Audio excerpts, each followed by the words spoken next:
Go ahead. I'm going to hang out here. I'll be able to hang out for about a half hour, and then I got to run and pick up my pick up, but guide my sister to the mountain home here because she's never been here. So some of those outlying areas is difficult to get there. So yeah.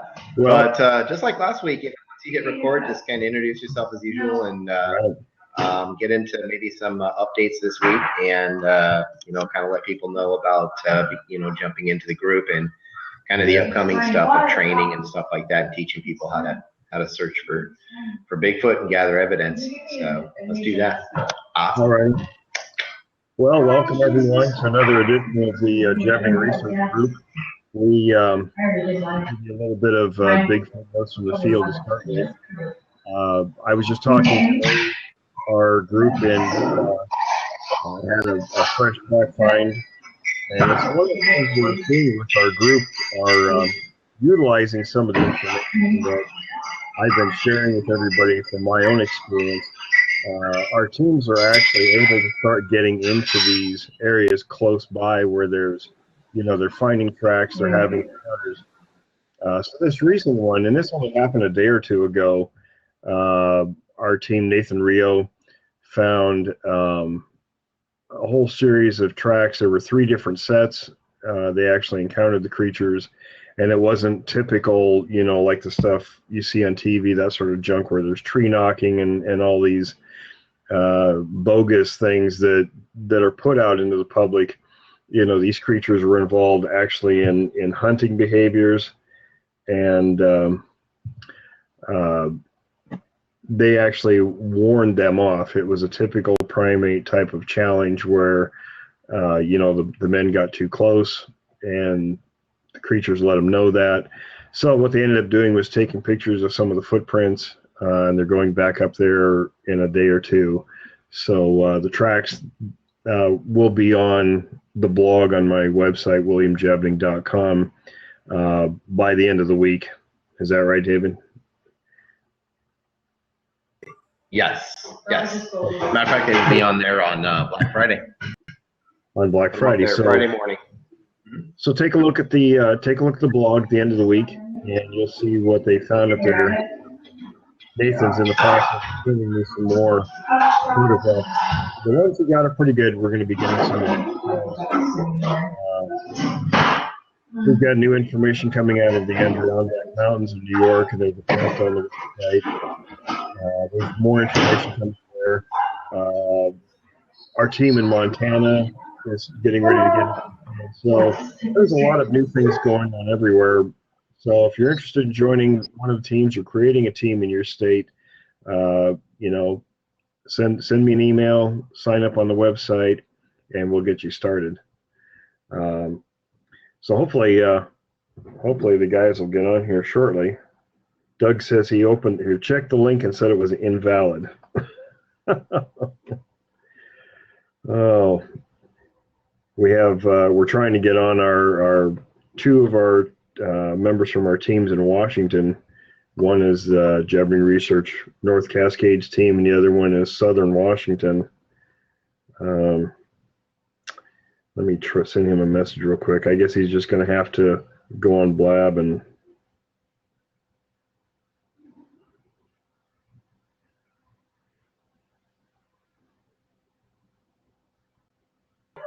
What I'm going to do, William, is I'm going to paste this up on your Facebook wall, and he can go there. Okay.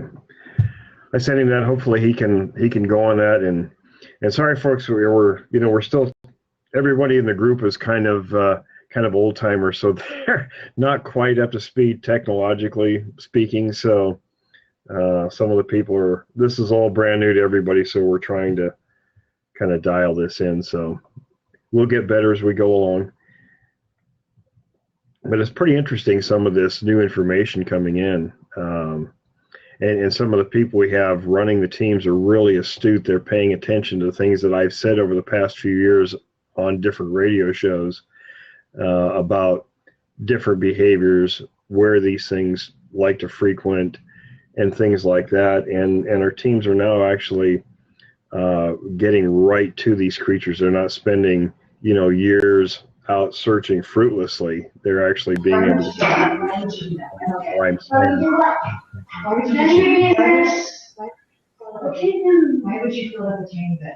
Which one is it that we need to put in? I just sent that out there. It's on your Facebook, so you should be able to just click on it. Okay.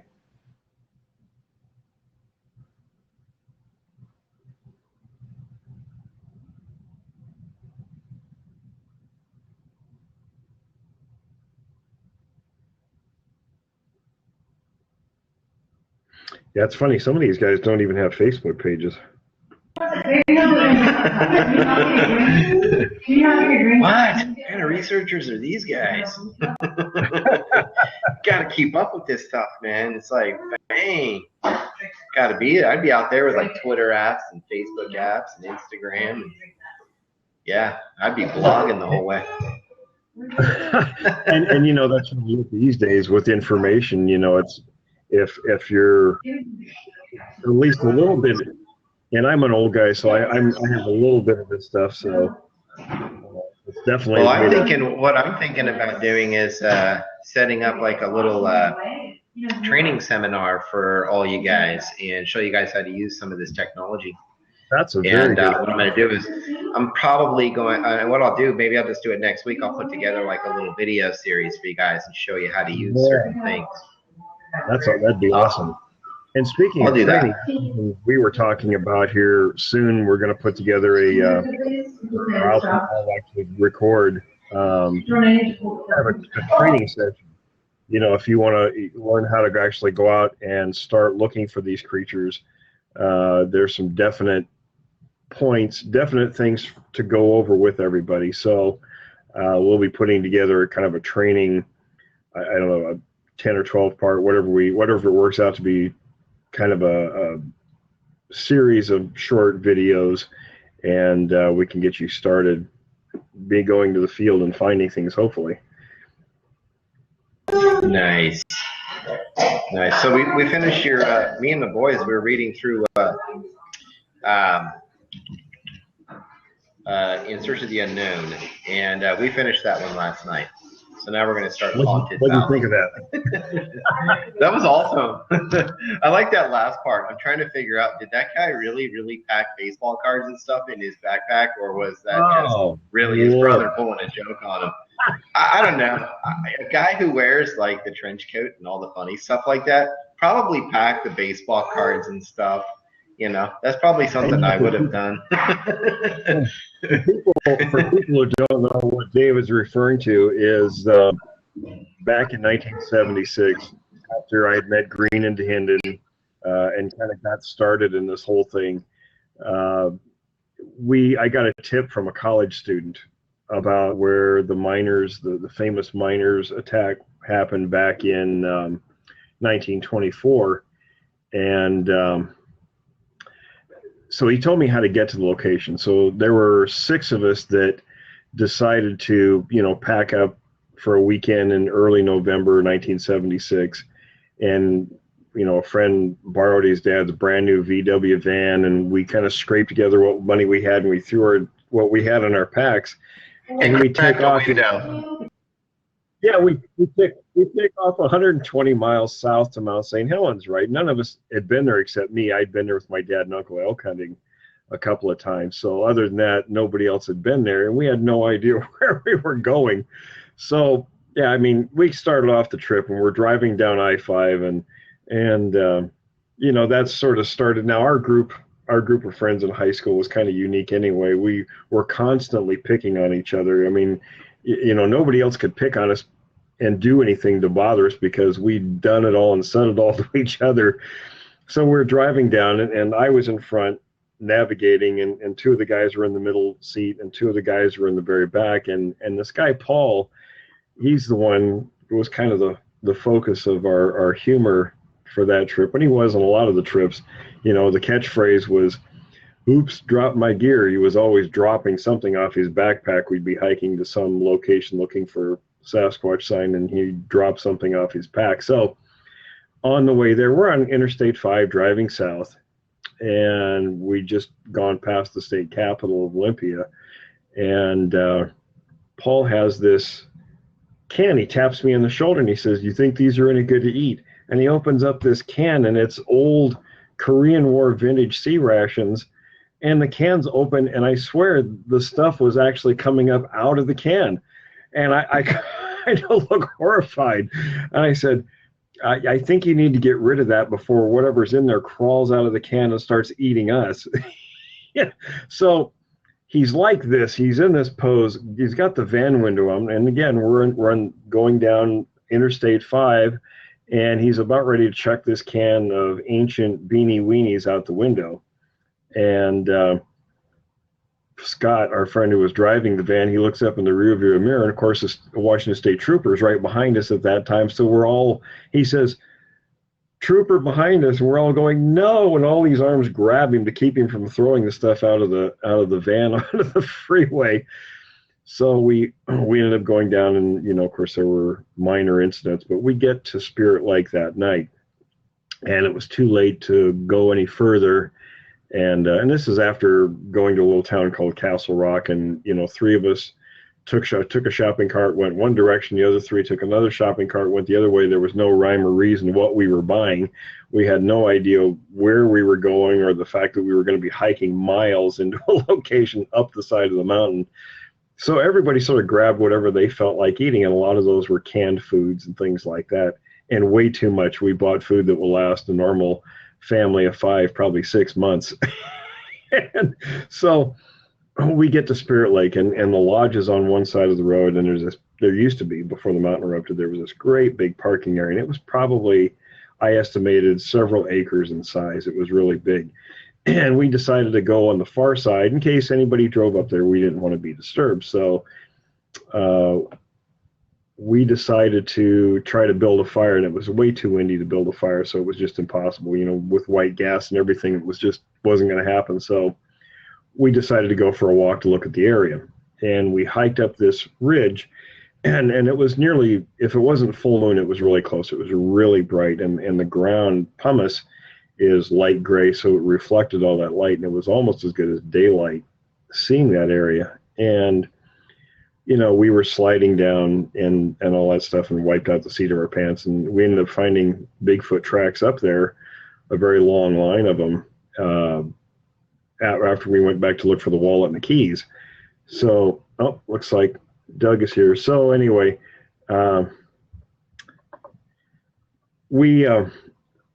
and I told that before when we were on here, but I didn't go any further. The next day when we decided to hike up to, and in those days, now it's just Windy Ridge. There used to be Windy Pass, and it was just a narrow section that went through. Let's see now. Oh, there he is. So the 6 of us were in various stages of physical condition, and the 2 of us that were in the best condition. Hey, Doug, how you doing, buddy? I finally got on here, but I'm fine. Oh, there's Gerald. It looks like he made it. And I was just getting to the good part of my story. So anyway, we got up there, and now it's quite a hike. For anybody who doesn't know what that hike is like, I don't know how far the distance is, but when we got to Windy Pass, my friend Brian and I, we looked down at the parking lot where the van was parking, and it was so small you could barely see it. So we were sitting there. Then a third friend was, and for years afterwards, I would tell people,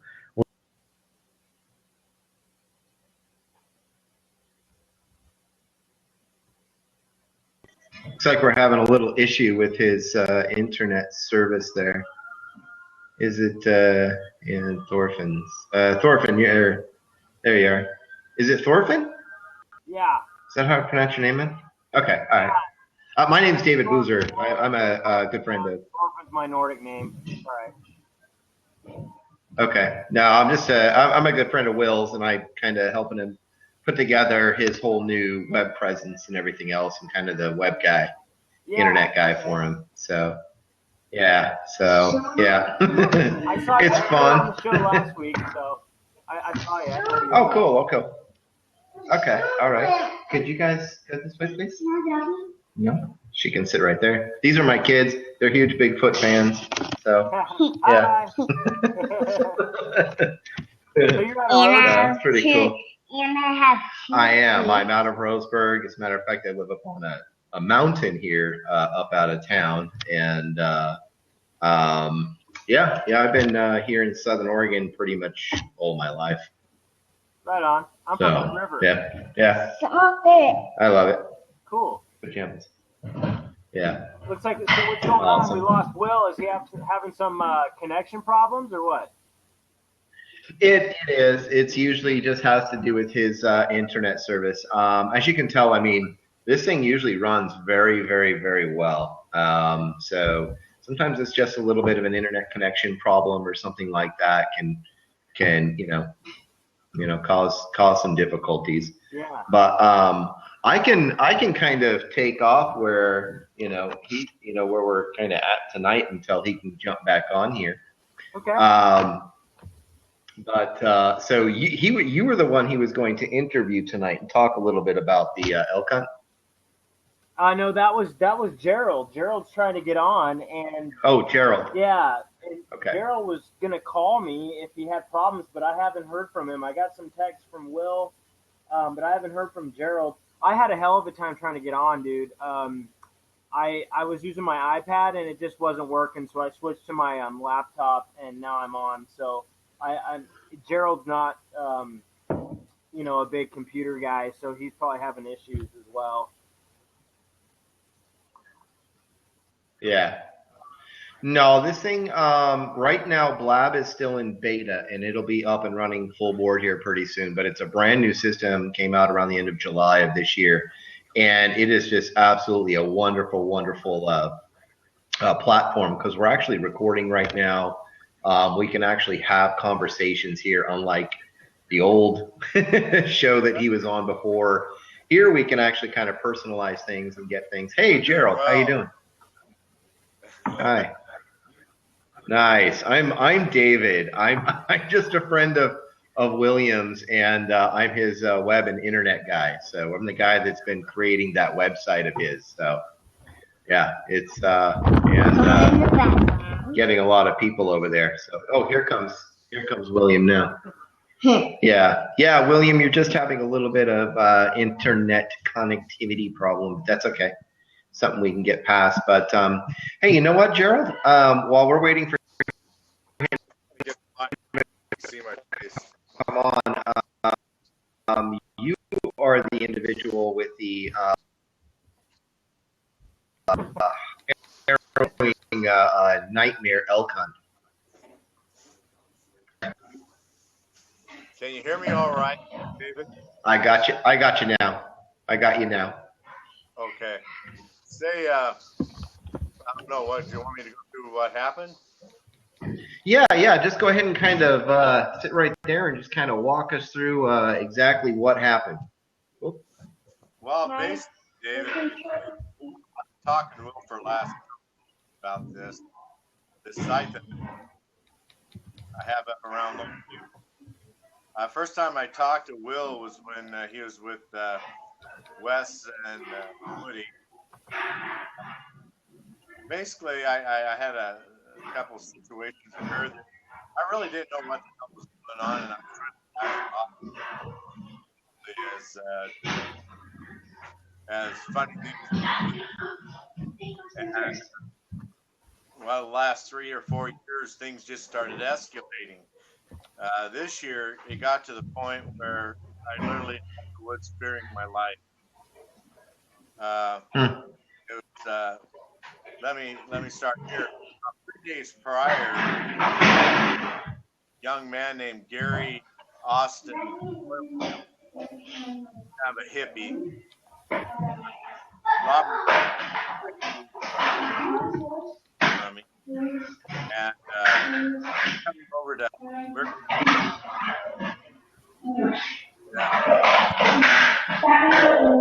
You're kind of breaking up a little bit. Are you on a computer or are you on a smartphone? I am on my smartphone. I can't get you on my computer for some reason.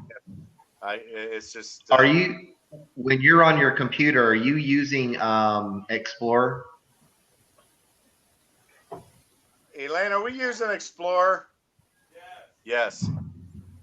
No, you need to use Firefox or Chrome. Oh, I It see. will not work in Explorer right now. Oh, okay.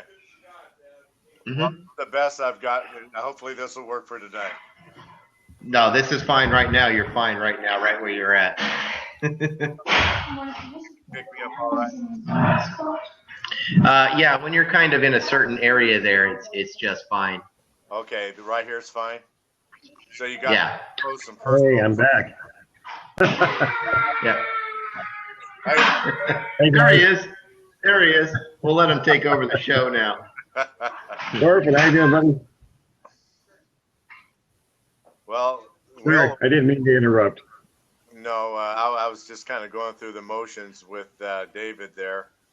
I'm sorry that it's kind of up close and personal, but I'm using my smartphone. Okay, well now now Gerald had a whole series of things happen there, but start by telling us what happened to the recent elk hunt. Well, I tell you, Will, what happened? It was about the second day before the season ended. I'm not going to give you any dates. You know how that goes. Sure. But anyway, 3 days prior to that, I was telling David that Gary Austin Oilfield, the hippie that Right. came across running around in the woods down there. Robert thought he was a lost hunter. He heard him hollering down into the Rush Creek drainage. As he hollered down to him, he hollered, "Hunter, are you lost?" And the guy replied, "Yes, I'm lost." And he said, "Well, follow my voice and just come on up here." So once he got up there, as Robert described him, it's looking like Jesus Christ, and his clothes were all ripped and stuff. And he had said to Robert that he was lost for a couple of days up there. And I don't know how that would be possible, but evidently he had been. And Thorfinn and I were talking earlier, and we had our ideas what might have happened. And well, anyway, Robert offered him some water, and the guy was kind of tweaking out, not really making much sense when he talked. He was talking about tree houses and in the sky, Robert, he says, "Well, we're only a couple 100 yards from the 30 road. I'll get you out there and we'll get you out of here." And the guy started freaking out and turned around. He says, "I got to find the tree house." And he turned and he started running back down into the drainage down toward Rush Creek. And basically Robert said, "Well, the hell with you. You want to That go." kind of behavior doesn't make a lot of sense, does it? Yeah, it doesn't. So anyway, Let's talk about your incident before that, though, when you had those 5 creatures come in on you. okay, that was 3 days afterwards. Okay. 3 days after that incident. And what happened was, it was about 6 o'clock at night, Will, and I was sitting in my stand, and it had been just dead around our sites. There's just nothing around. And I told myself, it was 6 o'clock, and I said, I got to make something happen. So I started doing an elk calling sequence where I start calling, some cow talk, then I'll throw an estrus and then a bugle. And I was doing that for about 15 minutes. And then at approximately, a couple minutes after I made my last call, about 15 minutes in, I hear this owl, and it's about 600 yards southwest of me, and up toward Robert's site, and past where Robert's site is. And it was an owl, and it was clear as day. It was an owl, right? But it was pretty far away. So I said, "Wow, that's an owl." So I made another calling sequence really quick, and within about that time, I hear this. I call him the Alpha, and he was to the west of me, over on the 30 road, across the 30 road. I'm figuring about 250 yards away from me, and the way I was telling Thorfinn earlier today, what it sounded like was like you were going to pass a bowling ball, Will. What'd you make of that, Thorfinn? Oh, I couldn't stop laughing. That's a good analogy right there. But anyway, after he made that big growl, I honest to God, Will, I felt it through me. Mhm. And I And this could is tell. still 600 yards out, right? Pardon me? How far away was that? He was probably about 250 yards to the west of me. That's still quite a distance. Yeah. And at that time, as soon as he did that, everything set in motion. And this is how I piece it all together. Is a very military-like, dynamic, but stealth set up to create an ambush. Mm-hmm. And I hear the owl again, and now he's 400 yards away. As soon as the big one growled, I hear the owl, he's 400 yards away, and then I hear 3 individual whoops. And they're all right in line with that owl. They're about 400 yards away, and they're probably, I'm assuming they're right at the base of the landing where Robert's site was at. Mm-hmm. At that point in time, within 3 minutes, before that, just maybe 2 minutes, I hear that growl again, but now that growl is on my side of the road, and he's within 100 yards to my left. And I'm sitting in my tree stand. Now, when he did that, Will, it moved me inside. I felt it. At that point in time, I hear the whoop, whoop, whoop, and that owl now is behind me. And those 3 whoops, within a 3-minute period of time, the 3 came in, and they were 100 yards in front of me, right at the tree line. And the owl was off to my right, and then the big one growled again. Now he's behind me. And I said, they just set up the perfect ambush. These 3 in front to push because they're coming in looking for elk. Mm-hmm. Expecting to see a herd. As they come in, as I'm sitting there, and after that big one growled again, and he was behind me now, I knew exactly what happened. I said, they think I'm a herd of elk. Right, right. I was terrified, Will. I'll be quite honest with you at that, and I'm shaking right now. I can't believe it. It's like I'm going through it again. Ooh. You know, and that's just it. If you're on the receiving end of an ambush of these things, and think about, and for anybody listening, you think about when they came in from 600 yards out, and you estimated it was in less than 3 minutes they covered that ground, and not just covered that ground, but they surrounded you and cut off your exits. Exactly. And then I just started reflecting back on what you said in situations. Mm-hmm. Wow, this is really shaking me up. And it does. When you have that kind of experience, it does shake you up, and it probably will for a long time to come. At that point in time, I kept my head. I knew exactly what was going on. As I was telling Thorfinn, at that time, I said, I've got to make a move. I got to let them know that it ain't elk, because I didn't want to have three of them on my lap. And that's why I felt like there was going to be 3 of them coming through to make the push, and they would be at my tree stand, and I did not want it to happen. Well, you know, the bad part in that circumstance, you were there by yourself, and oftentimes it's a numerical situation. If there are 5 of them, one of you, no elk, but guess what? There's still an available meal, and these things will do that. Wouldn't shooting a gun off? Wouldn't shooting your gun off maybe set?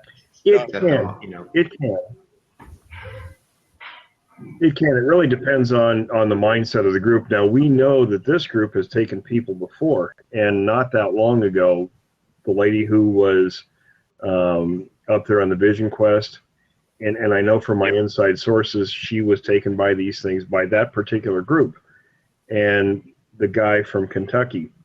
So, and we don't know who else, because there are a lot of people who come out missing, and there's simply nothing's ever really done with these missing cases. You know, there's some books written about this stuff, but people who write those books don't really know about this stuff.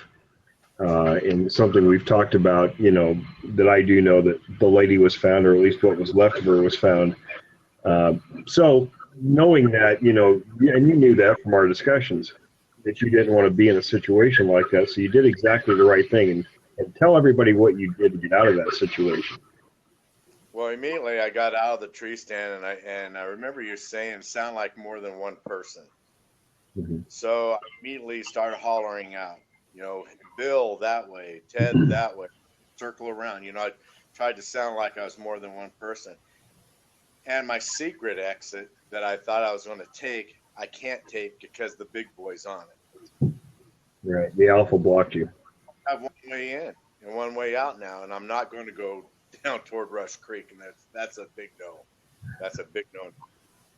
So I just started walking my way out, and then I'm talking, and I'm hollering, and I'm yelling. And be quite honest with you, I thought about shooting a couple rounds off Will, Mhm. but honest to God, I figured I may need every round I had. Well, and that's it. You know what I mean?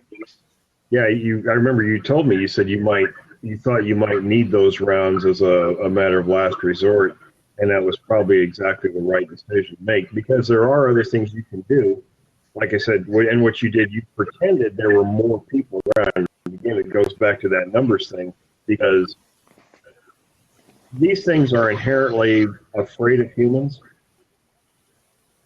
Because at one point, I'm sure, long before any written records, and I don't know, Thorfinn, you're familiar with some of the Nordic, and that's something, both of us have our Nordic heritage, and they talk about trolls and frost giants and things like that. And you go to all these different cultures around the world, and there are hundreds of these things named, and the behaviors are similar. It's not this friendly forest nonsense that a handful of these people put out for the masses. When you look at the history of this stuff, what history there is, it's almost universal behavior. They were man-eaters. Humans went out, hunted them, and killed them. And it's something I'm working on with the new book. The train of thought is that, and back to what anthropologists know, 40 or 50,000 years ago, there was something very traumatic that happened to our species. They don't know what that is.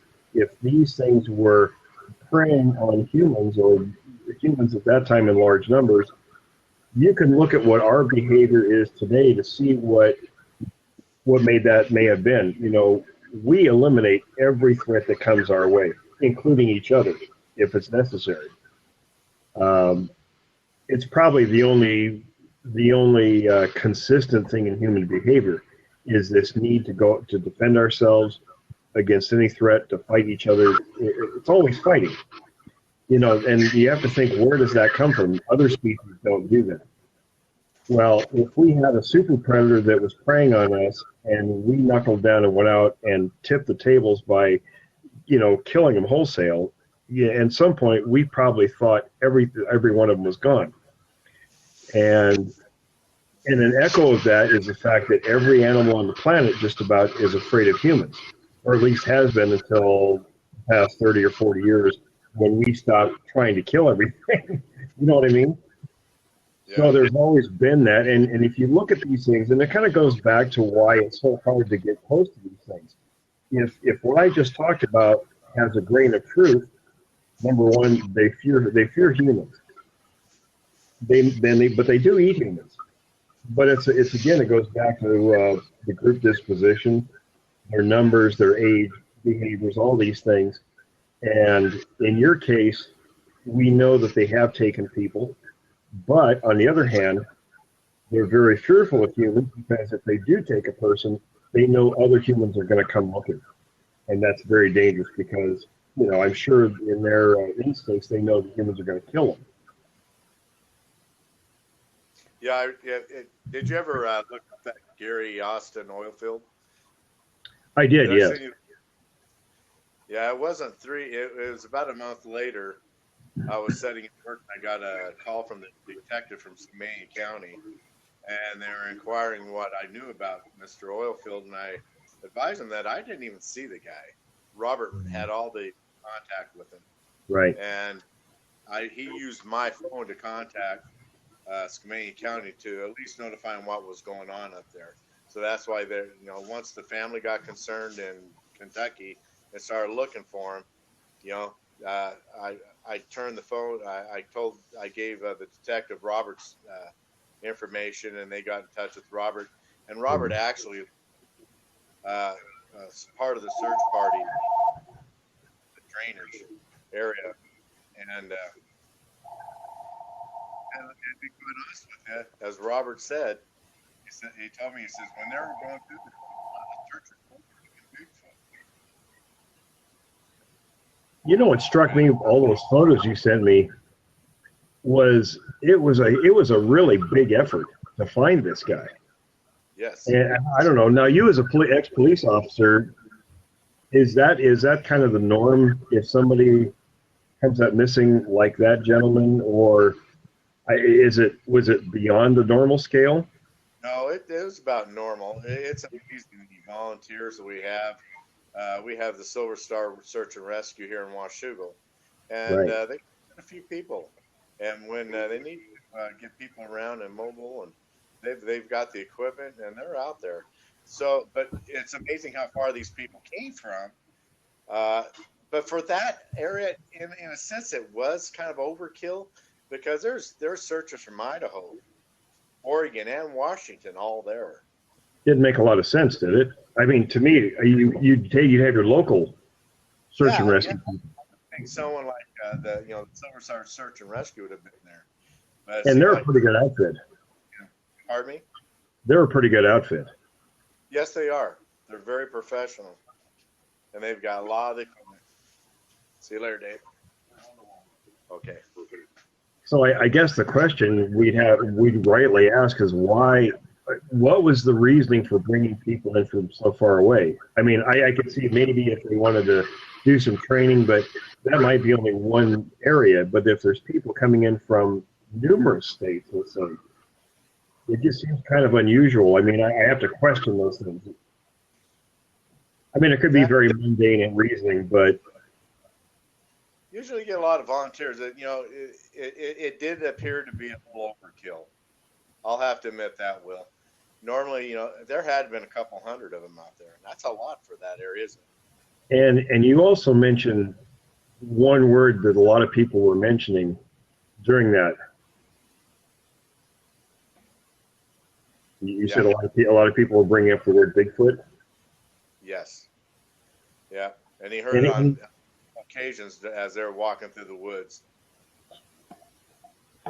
It kind of makes me wonder why they would. I mean, we start looking at these different particulars. Okay, there's a large search party, not out of the ordinary, but they're bringing in people from several different states, quite a distance away. And then now it could be coincidence. There were people that kept talking about Bigfoot. Obviously, in Skamania County, that's sort of historically one of the big areas for Bigfoot. But I can see it, kind of a passing joke or two. But now, was it something that kept being said more often so than not? As what Robert told me, he says it came up in quite a few conversations through that day, and he spent the whole day with them. Yep. Did anybody come out in there that maybe looked like they were feds?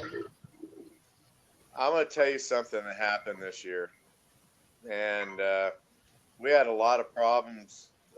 We had the DEA, we had the State Patrol up through there, and I'm talking they were all greened out. Let's put it that way. They were all greened out, and they all had ARs, and they were all pushing up through the drainage. This was during the season. Now let's back up a minute. Now these guys come in there, they're doing a search and rescue mission, and they're all armed with ARs.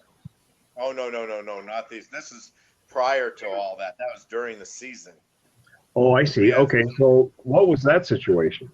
Well, what was occurring was there's a lot of meth labs going on. Okay. And they had quite a few meth labs, a couple of meth labs that were going on up there on the Rush Creek area, and not too far from my hunting spot. And what they did is they came up and they made some busts. Okay. Yeah. So there's a lot of action. We had a lot more hunters in the area because a lot of the hunters that were, we probably had 5 times the hunters this year than we normally do because that area.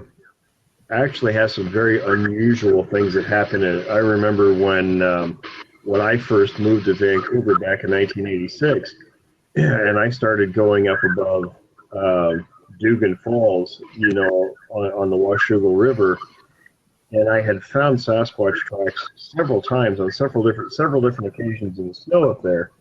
And on one of these trips, we had gone back up to look for more tracks, take some more photographs, and I heard a noise.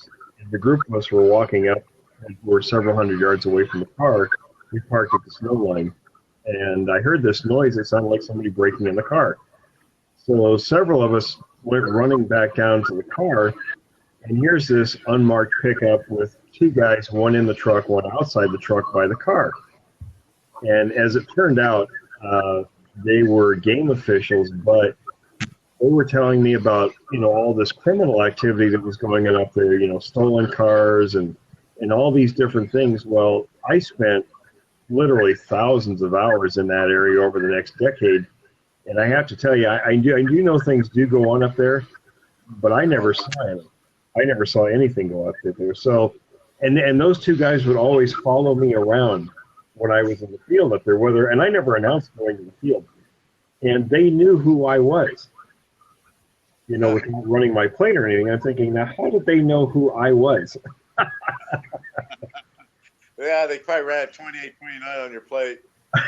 Well, I actually found out later on that one of the gentlemen was actually a supervisor in that area. He's retired now, but he was actually had some connections with the feds who were actually involved in this topic. So they would follow anybody who was involved in the topic out, basically to make sure that we weren't getting too close. But he was a good guy. He liked me, and the feeling was mutual. So they didn't give me a hard time. But it was just interesting, the things that you learn over time. So now when I hear things like this, I pick apart all these details in minute fashion to sort of see, is there any correlation to things that happened in the past? If there's anything funny going on versus, okay, what's normal versus what's not normal in these things. I mean, well, you know what I mean. Were they there actually knowing that this group had taken that man, so they were taking extra steps? It's kind of like Washougal, where you're talking about. That's where I found that scat. Right. Remember?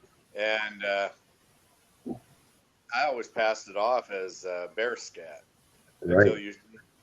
until you told me that it was a bear scat. And it's just like it's like it was yesterday. I can remember it. I remember when you'd have to take a good step over the dang thing because the trail wasn't that wide and it covered the trail. Oh, I know. Now Thorfinn, you spent a lot of time in that area. You've got family there in East Skamania County. What are your thoughts about all this? I think I sent you a text, Will, and I talked to Gerald about it a little bit. But when that guy went missing, my brother and mom, who live in Stabler there, just out of that area, while the search was going on, them and some of the neighbors in Stabler said that they had seen military helicopters Right. in that area. And my brother said they were black, which, Will, you know what that means. It's not military. Yeah, I mean, or it's special operations. Right, but, absolutely. Yeah, so that's all I can say about that. But, I know the people in that community are not going to lie about something like that, Absolutely. That is, that is interesting. And it, did they send in a team? Probably. I don't know, but probably. Yeah, I would say more than likely. And it's something, through connections that I have. Actually, one of our members is a good buddy with. He was Special Forces, and his buddy was Special Forces also, and actually on one of those teams. We talked about it on the podcast last year. The guy's name was John. That's all we referred to him as. But they were trained specifically to go out after these things, and it was after incidents where people were taken or there was some kind of an aggravated situation between these things and the people. And they said things like, they would drop them into areas, and the fact of parachuting was actually one of the things. These things would stand out there in the open, and it fascinated them watching the men being parachuted in. And they would try to actually go in and kill one or more of these things, and it was extremely difficult. It wasn't so much the caliber of the round, it was sheer amount of rounds pumped into one. In fact, there was a specific case where he talked about them going in, and they followed these things for many, many miles, and they actually got one of the group. They were after a group who had done some things to people, and they finally cornered one of them, and it was all they could do to actually take it down through automatic weapons fire. And they did finally succeed in doing that, but it was extremely arduous. It took them a couple of weeks, and they were told things like no fewer than 12 men per team to go in, and that's 2 special forces teams, because a team is generally 6 men, a fire team. And never to get within arm's reach of one of these things for obvious reasons. One of the stories for that particular group was one guy did get too close and lost his arm. The thing actually tore his arm off. So this behavior does occur. So, of course, you guys are in one of the best regions in the country. Thorfinn, you're up in the North Cascades. Lots of stuff going on up there. You've sent me things that you were onto and seen and heard things yourself up there. And of course, Gerald, you're in Skamania County. That's historically been one of the hot spots. And what I know from my inside sources, where you guys are probably in the top 5 regions nationally where there's a lot of activity, a lot of these things. So, while they don't always go out and grab people, it's definitely something, if anybody listening wants to go out and look for Bigfoot, it's not a day picnic, going out looking for these things. They're wild animals, and you have to really keep that in mind all the time. And especially primates. You can't just approach a group of gorillas in the wild and think you're going to stand there and watch them. They can be extremely dangerous, and chimpanzees are the same way, and there's no reason to believe these things will not be the same as other primates. I know that my situation is just one piece of the pie. You know what I mean? Absolutely. But you've scoured pretty much the Pacific Northwest. I spent a few years out there. Well, Thorfinn was telling me about. It's the advantage of being an old guy. I'm discovering this crap way too old in my life, and it's something. And it's like, what do I do? But I feel personally that I need to let people know that this is out there. As much as I have put different situations that has occurred to me out in the woods, kind of in the back of my mind, and trying to pass it off as something that it wasn't, if it was a deer or a bear or something like that. But like I've told you, I've been growled at twice there in this area, and it wasn't a bear that was growling, right? And then this summer, when Reggie, part of our team, where they're doing the bait sites, I saw it. Mm-hmm. I saw it.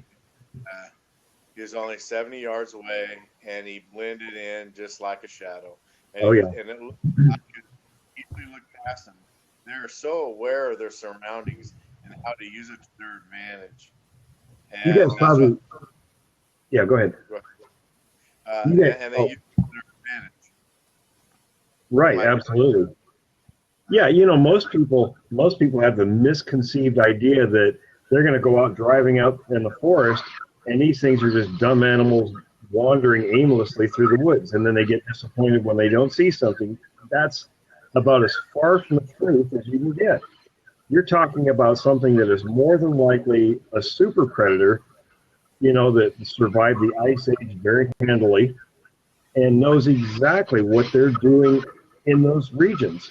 And you guys probably didn't hear me talking about our guy in Utah, Nathan Rio. Yeah. He's on. He listened to what I told him about going out and finding these things, and they zeroed right in on a group. He said he was actually shocked. I'll send you guys the pictures of tracks they found, but they came in on 3 of these things, and what they did was they walked right in on them in the midst of an ambush hunt for deer. But they found all the hallmarks. They found all the hallmarks. Everything I told him to look for, they walked right in and found them. And that's what I've told you guys. I said, with the information that I've collected, on my own, and through the help of you guys and my inside sources, we can go in with a 95% accuracy rate and find these things now because we know exactly what they're doing. We know where to look for them. So what happened with Nathan, like I said, they walked in, and these things were silent because they were hunting. They were in ambush positions. And they know of at least, they knew there were 3 of them at least there, and they got too close, and these things basically warned them off. And they were smart enough to leave. But they photographed tracks, some really beautiful tracks in the snow. And the ones he sent me already were really quite remarkable, and he said they have much better quality. So, like I said, like you guys know and things we've talked about, and Nathan's paid attention, and we've got our guy in New York now, in the Adirondack Mountains. I hope I'm saying that right. I don't want to butcher the name, but the same thing. He's got exactly the same situation going on there, and he is a law enforcement officer. His family is law enforcement. He's a Native American, belongs to, or I can't remember which tribe he said, but he's been working with some of the local Native people there, gathering information. But he's found some really remarkable stuff too. So, with our reach out there, and I want to mention this before we wrap it up here in a few minutes. If anybody is interested in joining our teams, Gerald or Thorfinn in Washington State, we have the north and southern part of the states covered. We have Todd Updike in central Washington. We don't have anybody in eastern Washington yet, so you guys are it. But we have the most represented members in Washington State currently. We also have a couple other guys in the South Puget Sound area. One of them is my old buddy Milo. I've known since we were in high school. And the other one is Michael Kenobi. So if anybody wants to join any one of the teams in Washington, get a hold of us. And you guys, on the website, the first page, we're going to have pages for the teams that will be state by state.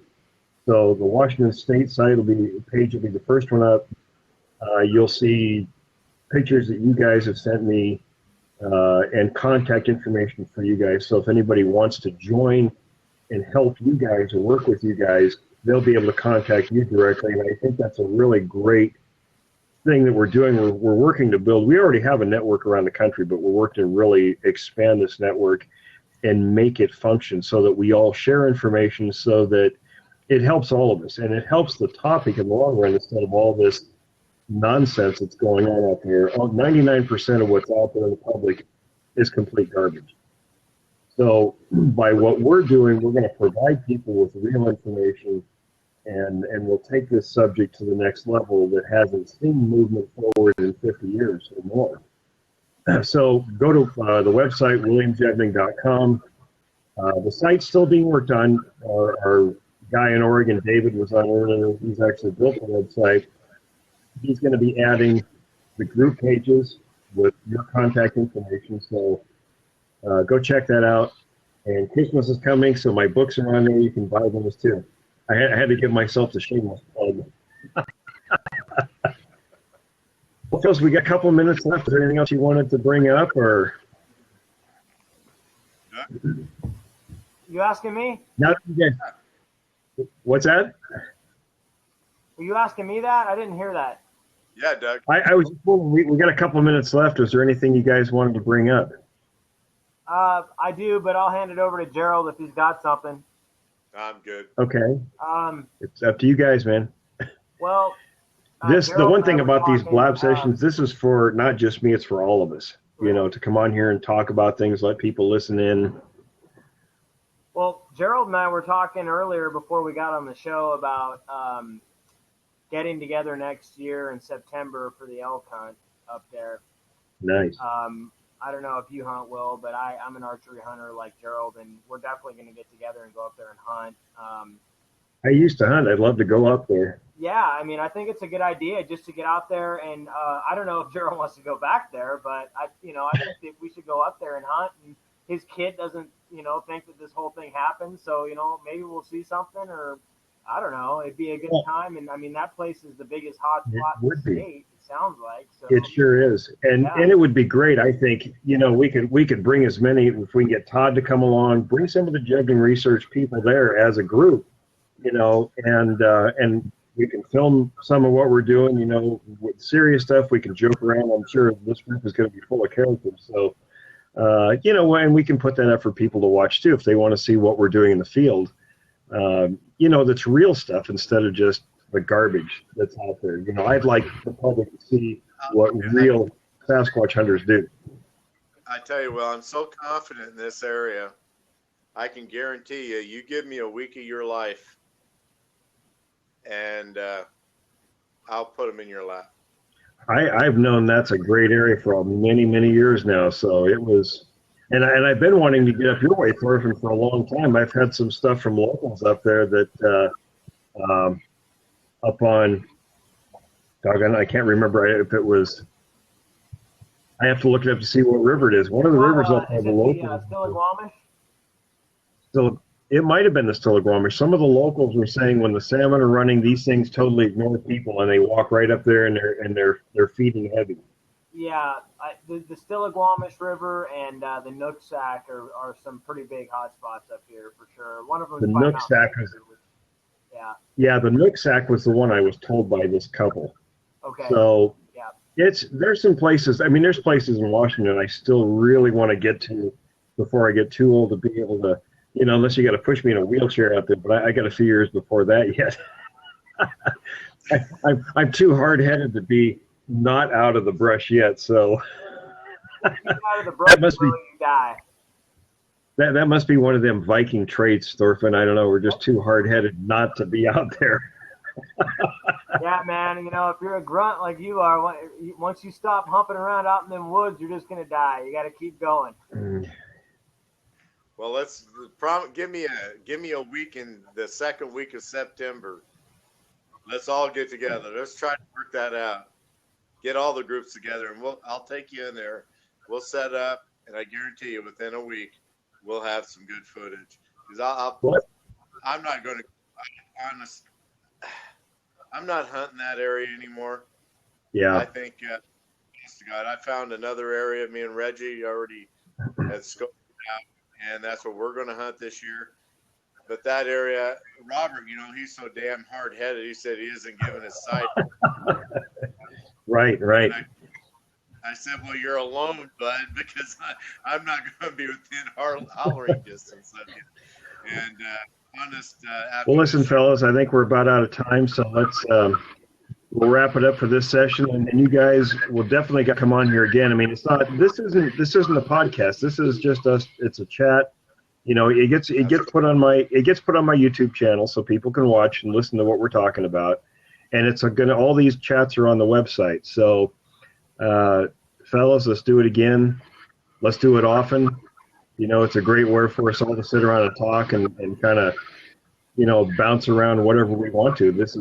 It's for us to do that. That's what this is for. Well, it's nice seeing you, and Thorfinn, you too. Yeah. Good seeing you both, fellas. Well, like I said, let's do it again soon. You got it. All right, fellas, you have a good night, okay? You too, we'll be in touch. All right, fellas. Bye, Doug. Everyone join us again next week. Have a good Thanksgiving.